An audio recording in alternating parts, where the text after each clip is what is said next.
Yeah, you judge our data against national data. We're coming out very good. So Are you able to let us see that? yeah, I mean our progress 8 is 0.37, whereas boys nationally is minus 0.4. But the data side of it is just one side of things. The bit I think that everyone misses when it comes to the researchers, you can crunch as much data as you like, but you have to provide an environment where they want to be. You're Diane Henson from Wheelers Lane Tech College. Yes, that's right. So we're an 11 to 16 state school for boys. How do you know that you've closed the gender gap if you're just boys? Because our data is stronger than national, and it's stronger than mixed schools. Okay. In terms of our all of our different groups. So it frustrates me very much that our data is judged against national data, not against boys' data. Right. We only have boys, so it just seems really unfair to me that we're judged against national. Okay. So if you judge your data against boys' data, you reckon you're coming out good? Yeah, you judge our data against national data. We're coming out very good. So are you able to let us see that? Yeah, I mean our progress 8 is 0.37, whereas boys nationally is minus 0.4. The national progress 8 average data is about 0, or I think it's 0.04 or something at the moment. Right. So, in terms of all of our SEND children are 0.38 as well. Wow. So yeah, we do really well. I mean, we have a high percentage of ADHD, autistic children, as you would imagine in a boys' school, that are in school, that are like the inclusivity is very good. We have a brilliant SENCO and SEND team. But, the data side of it is just one side of things. The bit I think that everyone misses when it comes to the researchers, you can crunch as much data as you like, but you have to provide an environment where they want to be. And that's what we try and do. We try and create a community school that is about the children, the boys, not about, yes, it is about, obviously, the outcomes have to be there. We have to do well for the children. But we work really hard to provide a community feel, a sense of it being their school, our school, not just a place you come to. Okay. And I think that's the part that's missed. There's loads of strategies you can use that are really effective in the classroom. They're just as effective for boys as they are for girls. We tend to go the opposite way because we're an all boys school. Where people say we make things boy friendly, we make sure that we make things mixed gender friendly. So we don't just read books about football or the classic, well, we make this boy friendly. We kind of go the opposite way and choose texts and things that might give a less masculine view, if you like, so that they're not with girls all the way through school. So we tend to try and open up that world differently. So we don't do the traditional, this will hook the boys in, this will make them really, really keen. We go the opposite way with texts. And an example would be maths. In my last school, which was mixed, they used to do lots about football, whereas here we do lots of different things in terms of looking at, I think the last thing the maths department based on sport was, I think it was the women's football teams. Do a lot of work on our PSHE, being safe, keeping other people safe. The whole areas around toxic masculinity, consent, all that kind of stuff. We do all of that as a programme in terms of citizenship. By the way, that's not my children shouting, that's the primary school, just so you know. As we're compiling our report, one of the things we noticed is that a lot of this research is focused on teenage boys who are disaffected. Yes. But that one of our contributors who intervenes with primary school age children, that is, he goes into primary school and he engages with the underachievers. What he says is it's not boys, it's underachievers. It's just there's more underachieving boys. So what he says is they come to school with lower literacy skills. And the researchers don't seem to engage the problem until that mid-teenage problem. Yeah. And then they blame it on negative concepts of masculinity or something like that. And I'm thinking they couldn't understand what the teacher said when they came to school age. Yeah. I mean, the biggest thing, you're absolutely right. The literacy levels, and they're worse now post-COVID. So the children coming through are much lower in terms of their literacy levels. So unless you have a program, and we have several programs for whole school reading and literacy, we have for our non-readers, and there are children that get to year 7 and they can't read. They're good at masking it, but when you actually sit them down and start proper testing with them, they can't hide it. So they have a phonics session. So those boys will have a phonics session for the first couple of years every week to make sure that they get that gap that's missing from primary. The problem with that is, in order to do that, you have to take them out of something else, and that's Ofsted-wise, that's really frowned upon, but they can't read, so they need something. You're narrowing the curriculum. I should be teaching them 2 periods of French rather than trying to teach them to read in English, but it's just a personal gripe on that one. So we have a primary pickup with our most affected boys. We have a catch-up running through all of our Key Stage 3 curriculum, where literacy is dealt with in every subject area, PE, everything, where all keywords, key vocab is emphasised in the curriculum. But we also have a tutoring programme that picks up these children, a TA programme for interventions, inform time. And interestingly, one of the things the boys enjoy most is a peer reading programme. So our year 10s, for example, will read every morning with year 7s and 8s that struggle with reading. So on a one-to-one? Yeah, one-to-one basis. And then we also have a form time reading programme where all of the forms 7, 8 and 9 will do reciprocal reading. So there's an immense amount of work goes in day by day, and it's not a special scheme that we run for a period of time. It's part of the curriculum, and that's from the minute they get here. We know when they come in, because our staff go around now out in primary schools, seeing the children, meeting them, talking to their teachers. We don't just get the data in, we go out and visit every child, every primary that sends us children. That's invaluable. We have coffee mornings with parents before they come to find out information, the anecdotal information about their child.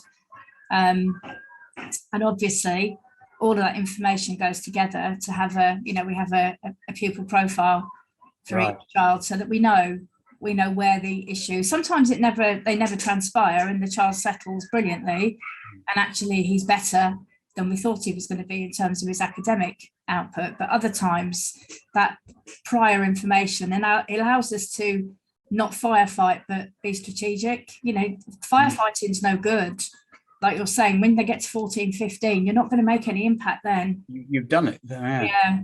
We have a mentor as well. So we employ an external mentoring group who are really good, bouncing statistics. They come in 3 days a week and they work with our younger children, as well as some of our older boys that might be struggling for different reasons. And they give a totally different perspective to the children, because they can talk to them differently than they talk to teachers. So that's worked really well. The impact from them has been really positive. And we also have in-school counsellors. So we have a counsellor that works for us a day a week. So there's a whole raft of interventions, but they're like a holistic, it's a 360-degree approach. What's interesting is about 10 years ago, I was working with an educational filmmaker, and we interviewed one of the People Premium Award winners, primary school, with a 70% free school meal intake. And his program was so similar to yours. It's nothing new. It's just you have to look at everything. Yeah. The other thing that strikes me about what you're saying and what he said was, it's not rocket science. And I used to talk to teachers all over the country about how to engage boys. And one of the things that I used to make really clear, because years ago it used to be that you had to make it easy for them, and that's so not what you have to do.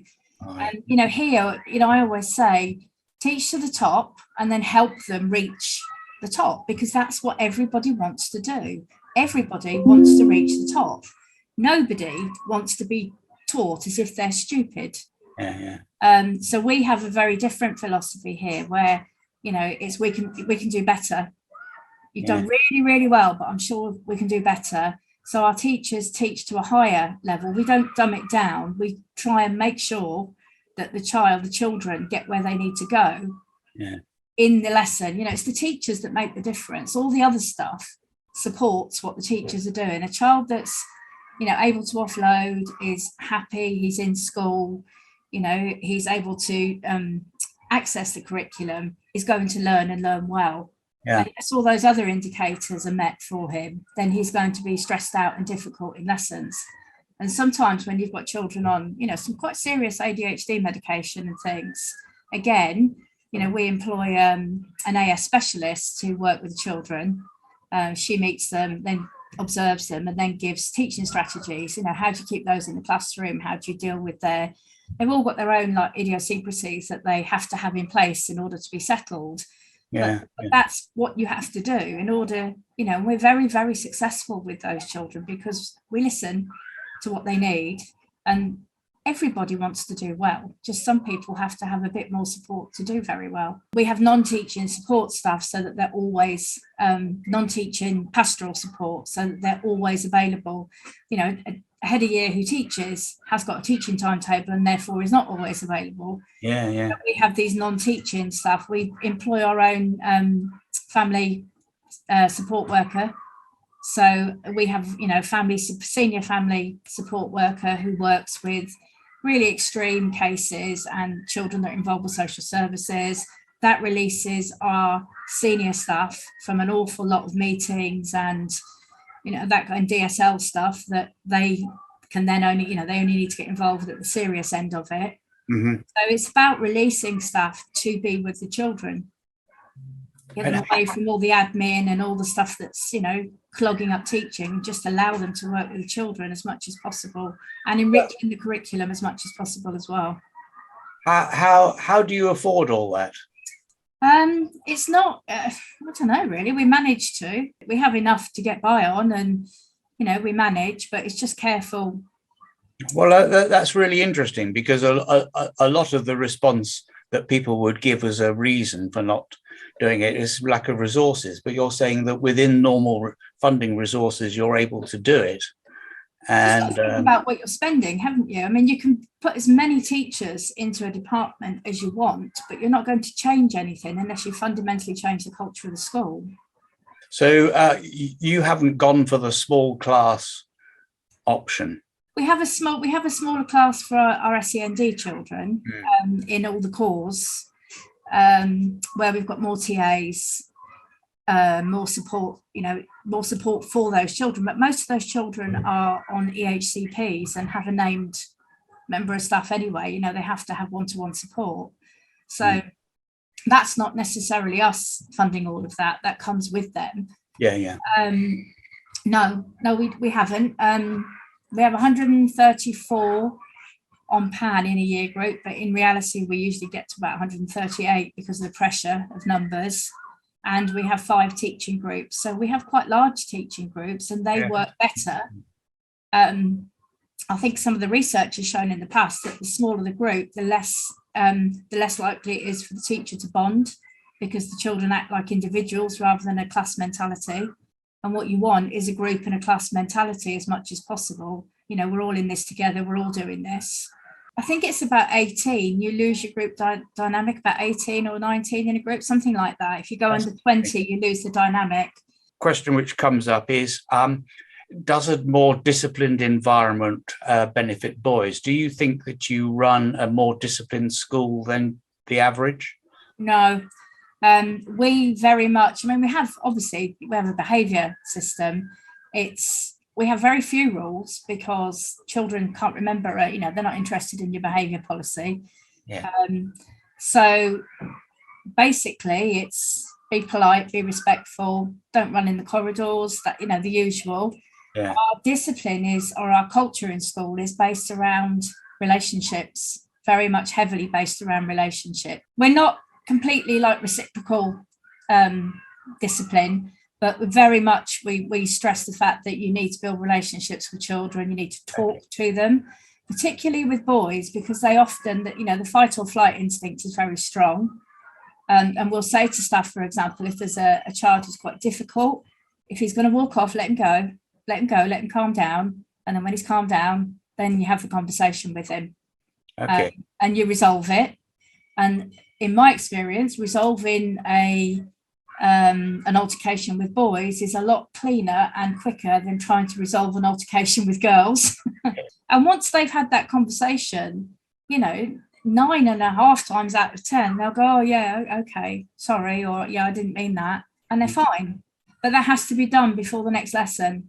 Do you leave most of it to the classroom teacher, or do you have a kind of... We have a pastoral system. So we have a non-teaching head of year and a non-teaching assistant head of year. And above those are the senior assistant heads and deputy heads. And they oversee, different elements of the school. So 7 and 8, 9 and 10, and 2 assistant heads oversee year 11 completely. So they will go and deal with things. So if there was an incident now, for example, that meant the teacher felt they couldn't keep a child in the room, they'd put a red card on our system.